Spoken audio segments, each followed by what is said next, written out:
Alf, what are we spending our money on? Are we all just crazy? There's some weird comparisons we're going to talk about here today. Speculation gone wild. Stay tuned.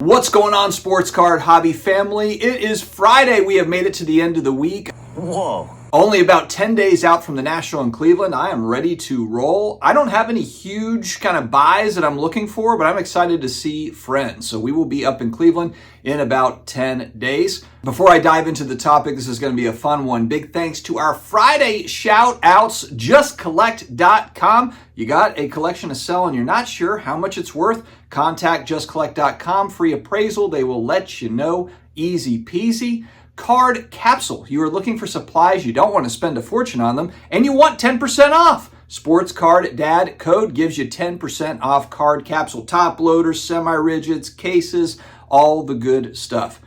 Wooten Sports Cards on Whatnot. You're on Whatnot and you're like, man, I'm looking for a good time, looking for good cards. Wooten Sports Cards is the place to be. 12,000 followers, 5-star reviews. Check out Wooten Sports Cards on Whatnot. All right, a viewer sent me a copy of a card, and I thought the card was awesome. But look, I'll be honest with you, I'm not a Kaboom downtown guy. But my God, in this hobby, nothing is more there's a frenzy for these cards. There's repacks for these cards. Everybody's in love with a Kaboom, a shiny Kaboom or a shiny downtown. It's crazy. Well, he sent me this card, that very, very cool card. 1/1 gold Kaboom Breeze. He's got his hands up in the air. It's a cool card. And he said, hey, I think it's at like $600 or $700 if you want to take a look at it. So I was like, okay, I'll follow it. He came back to me and it sold for $3,200. $3,200. Now let's just stay on the topic of Breeze, because we're not even talking about a speculative player here, a rookie or a guy that's been in the league for 5 to 7 years or whatever. We're talking about a proven vet, a guy that's retired. He will be a first ballot Hall of Famer here in a couple of years. He is second in all-time passing and all-time touchdowns, only to the GOAT Tom Brady. And of course, he's my favorite New Orleans Saint ever as a New Orleans Saints fan. For $3,200 as a comparison, you can buy, arguably, but I think it's his best rookie card. It's the 2001 Topps Chrome Black Refractor numbered to 100 for a few bucks more. And maybe you could even negotiate down to $3,200 in a 9, in a PSA 9. I saw it on eBay. 1/1 Kaboom, which granted, like, very cool card. It's gold, it's shiny, but Breeze has got a ton of 1/1s. He's got a ton of gold thingy-mabobbers. But he really only has a handful of really good rookie cards. Just like Tom Brady, he's got lots of different options for rookie cards. But that Topps Chrome Black Refractor, outside of the Contenders Auto, is the card for Drew Brees. And so I'm just thinking, like, man, that is an unbelievable price to pay for again, it's a 20-year refractor, which, hey, for Brady, I like all the 15-year refractors. I get it. But if I'm buying a Tom Brady card, am I buying a $4,000 Kaboom, or am I just going to go ahead and buy a Bowman Chrome rookie card? I'm probably just going to buy a Bowman. Well, I'm definitely would buy the Bowman Chrome in the highest grade I can get over, that particular whatever, the Kaboom, the thing, the parallel thing. I like buying the numbered cards that I feel are at value. So maybe it's run at auction, it's numbered out of 25 for Brady, for example, and it sells at auction for $175. And I think maybe it's more like a $250 card. That's the sort of stuff that I enjoy. And then over time, I think that they've got potential to grow, because I think there's going to be a Panini resurgence. People kind of like 20 years down the road, like, you know what, Prism was pretty damn cool during its time. So that's kind of my thinking behind it. But let's talk about speculation, because the sports card hobby, along with a lot of the collectible space, is heavy on speculation. Not even just for the guys like Drew Brees and the retired folks, the legends, because there's speculation in those guys too. But of course, when we talk about the new guys, there is so much speculation. I picked out a card here that is interesting, because if we go back to 1989, 1990, this is a Thurman Thomas rookie card. This is kind of at the height of the Bills really doing their thing. The Bills were unstoppable with Jim Kelly, had a strong defense, Thurman Thomas, Andre Reed was on that team. They were a lot to handle. No huddle offense. And this card, I remember in particular, was a $60 to $70 card raw back in 1990, 1991 in my local card shop. Now, this is about a $120 card in a 10. If you get it in a 9, it's about the same price or less than what it cost, 30 years ago? So the speculation was in on this very basic, Thurman Thomas card. It's a fantastic card. I love this. I've got all the nostalgia with that particular card.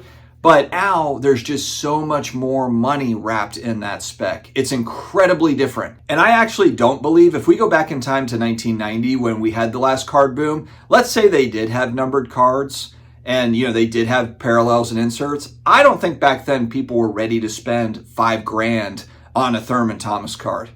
I just don't see it. Maybe the highest high roller type thing, but $5,000 in 1990 for a trading card was considered pure insanity.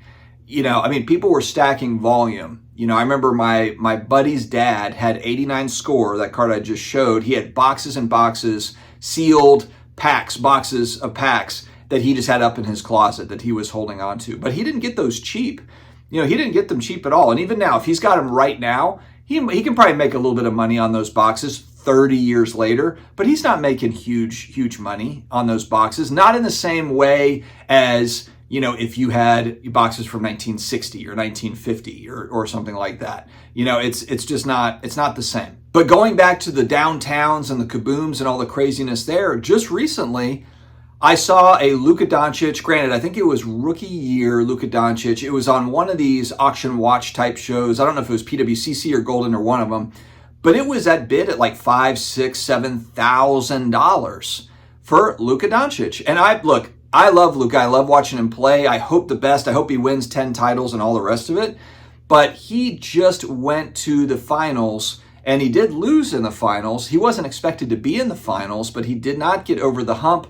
But I'm just surprised that people are still willing to put in that sort of cash for a guy that I do think that he's going to win a title. But Dirk Nowitzki won a title too. He won one, and nobody cares about his cards. Not at those price points. Maybe Dirk has got 1 or 2 cards that are $5,000 or $10,000, maybe.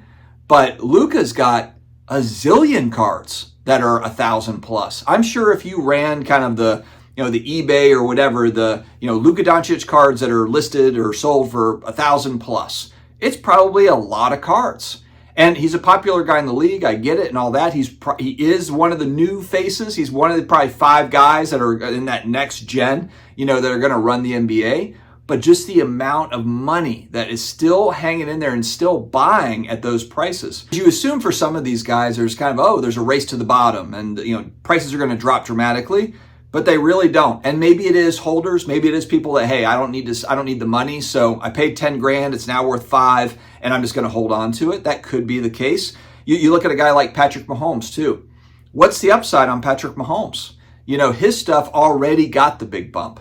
I remember I've talked about it. I was a beneficiary where I bought in low and was able to sell high on his stuff. Not at the highs. Me, like a lot of folks, just got lucky, got in on Luca and Patrick Mahomes. But to be clear, also got in on other players that didn't work out. So there was plenty of losers in there as well.